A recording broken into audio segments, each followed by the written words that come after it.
Europe has become really, really bad at League of Legends. Honestly, I didn't think we'd fall this far, because if you look back, Europe has always gone through rough periods, but somehow we always came back stronger. Like Goku after another training arc. This time, I'm not so sure. Think about it. In 2014, Europe also failed to make it out of the group stage. The same problem returned in 2023 and 2024. But back in 2015, Europe had 2 teams in the World Championship semifinals. At MSI 2018, we were the only major region that failed to win a single game in the knockout stage. And then, a few months later, we reached the World Final. G2 even needed other teams' results just to qualify for the MSI knockout stage. But once they got there, they eliminated RNG. That was almost 10 years ago.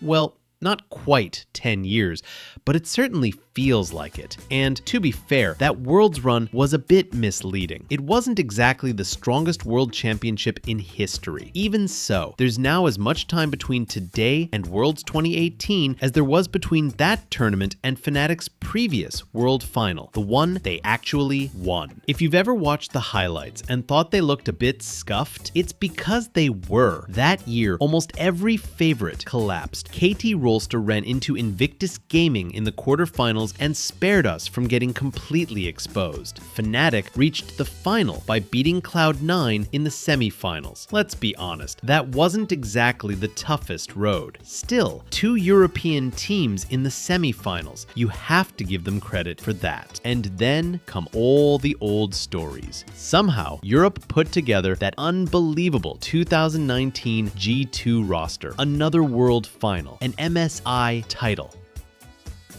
Remember, that was before COVID. Seriously. Wake up. That was before COVID. The last time Europe genuinely looked capable of challenging the best teams in the world, I'd say it was best of 5 against Damwon at MSI 2021. And yes, G2 had that incredible run at First Stand 2026, sweeping both Korean teams 3-0. By the way, I made a full breakdown explaining why G2 won those series. If you'd like to support the channel and help us keep making videos like this, I'd be delighted to see you on Patreon. Moving forward, yes, G2 managed to beat T1 at MSI 2026. But then we lost to a Lyon squad led by an Inspired who was playing out of his mind. So Europe became the world's #1 region at producing excuses. China builds solar panels. The United States builds financial bubbles. Europe manufactures copium.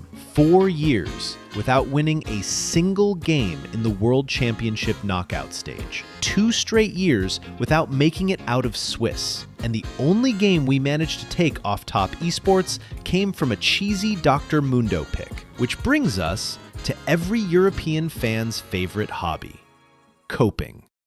So what happened? How did we go from challenging the best teams in the world to trying not to become the worst? The obvious answer would be peaks. And no, not that kind of copium. I mean a team's peak form. In League of Legends, reaching your highest level when it matters most changes everything. Just look at Faker. Every winter, he looks like he'd rather be doing anything else. Then Worlds arrives. Suddenly, everyone is terrified of facing him. And of course, having Orianna and Rise become meta before almost every Worlds doesn't exactly hurt. If you look back, you could really feel that at the end of 2018. That's when Europe's golden era truly began. Fnatic was Europe's #1 team. Most of its players were at the peak of their careers. Caps was already one of the best mid laners in the world. Their bot lane could go toe-to-toe with anyone in a pure 2 versus 2, and the meta couldn't have suited Broxa better. Jungle rewarded constant ganking, with champions like Lee Sin, Xin Zhao, and Olaf dominating the game. Even G2, who almost didn't qualify for Worlds that year, arrived with an incredible roster. It was the best version of Wonder, Jankos, at a time when his mechanics terrified everyone, and Perks, quite simply one of the greatest Western players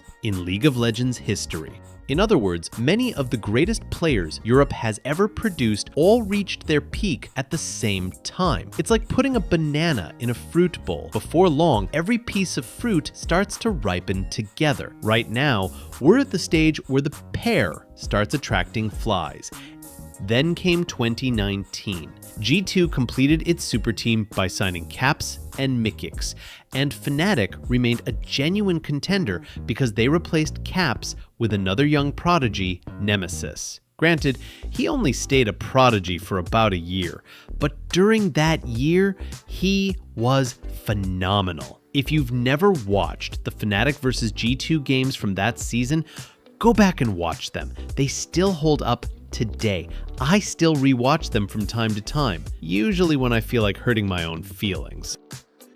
If you think about it, or if you prefer, if you want to lie to yourself, for quite a few years now, Europe has almost never brought all of its top players to the same World Championship. And even when we have, they've been split across different teams. Many of them are no longer at the level they once reached. The reality is simple. Europe has far less talent than Korea, and clearly less than China. That means one thing: if Europe wants to achieve anything internationally, our best players have to play together. The strongest European teams need the strongest European players. Think back to 2015. Fnatic had that incredible undefeated summer split. But then you looked at Origin and found Soaz, Xpeke, Mythy, all in their prime. Or take Mad Lions, the team that came within one game of eliminating Damwon. They had Elyoya at his absolute peak, completely taking over early games. Humanoid was in his prime, and I'd say Carzzy was too. They're all still excellent players, but now they're all on different teams. It's just not the same. And that brings us to the next point. How did Europe end up with its talent spread so widely? A major reason is the use of contract terms that block player moves. After all, you would not want a great player joining a rival team. Clubs also set huge transfer fees, making it far harder for other teams to sign their best talent. Many fans argue that Europe spends too much time fighting itself, and they have a point. In other regions, teams may help one another by hiding ideas in practice or trading useful information. In Europe, the priority often seems to be keeping the team next door below you, not helping the whole region rise together. Let's go back to the end of 2020. G2 lost once again to the eventual world champion, Damwon, in the semifinals. Then came an off-season full of rumors, and Perkz left G2. Naturally, there was one team that wanted him more than anyone else: Fnatic. Instead, Perkz moved to North America, and let's be honest, he was never quite the same player again. Even so, he still led Cloud9 to the World Championship quarterfinals in 2021. Here's where things get interesting. One of the terms in the deal with Cloud9 prevented Perkz from joining Fnatic for 3 years, and of course, G2 had no intention of selling him to Fnatic either. Fnatic later confirmed that they contacted G2 about a transfer. They never even got a reply. So we tried to sign him. Like, a lot of people were asking us if we actually did or we couldn't afford this signing. The reality is, as I said, we approached G2 to ask permission to talk to Perkz and see if they were open to start conversations regarding this operation, and we never got an answer from them.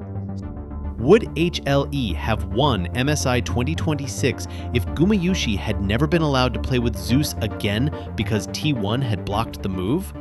Or would Korea have fallen behind China?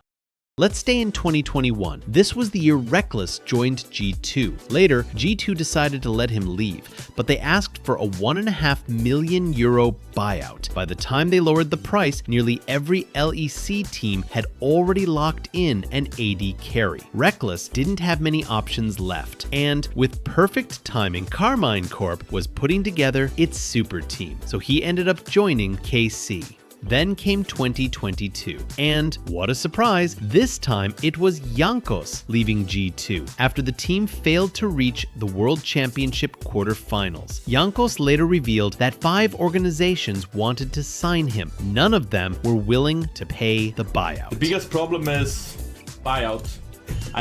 My agent was negotiating with 5 different teams, but most of these teams pulled out when they had a buyout and all of them were European teams. I don't know about the NA teams because we didn't really plan to going to NA anyway. I'm not saying teams shouldn't make money from their players.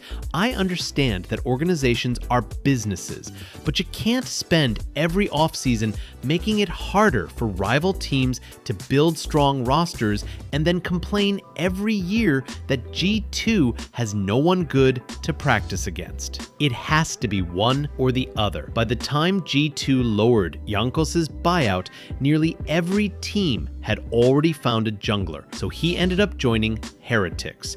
And this wasn't only about G2. In 2023, G2 wanted Elyoya. Caps wanted Elyoya.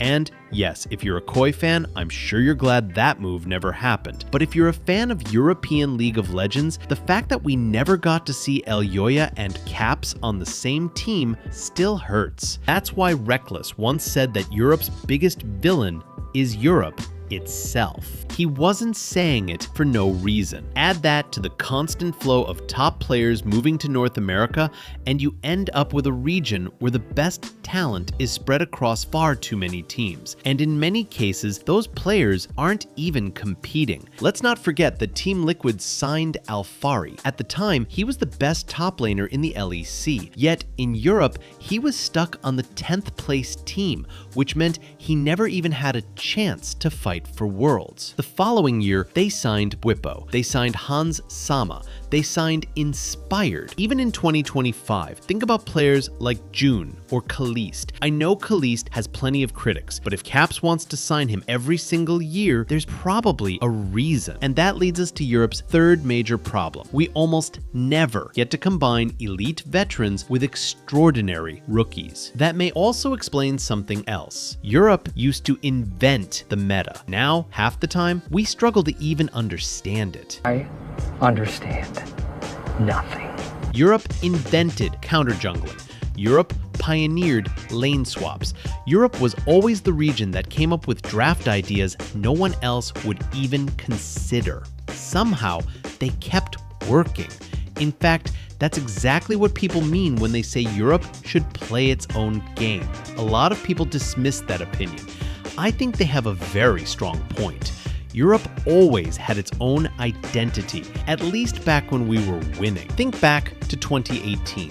One of Fnatic's biggest strengths was constantly pushing the bot lane, then moving Hylissang toward mid. Today, every team does it. Back then, Fnatic did it first, and it took them all the way to the World Final. At the time, the meta revolved around solo lanes, yet Fnatic kept creating advantages through bot lane. They opened windows for Hylissang to roam mid, they gave Caps the freedom to move around the map and create plays. They were ahead of everyone else. They did it so often that before the World Final, Rookie was asked whether he was worried about facing Fnatic. He said no. According to him, all Caps did was call his jungler and support over, so he'd simply do the same. We got swept 3-0, but they had to copy us first. Today, you simply can't understand top-level League of Legends without understanding how support influences the mid lane, and that idea began with Fnatic in 2018. Then came G2 in 2019. They played a style of league that we may never see again. Everything was flexible. Syndra, Yasuo, and Zoe could all move between mid and bot.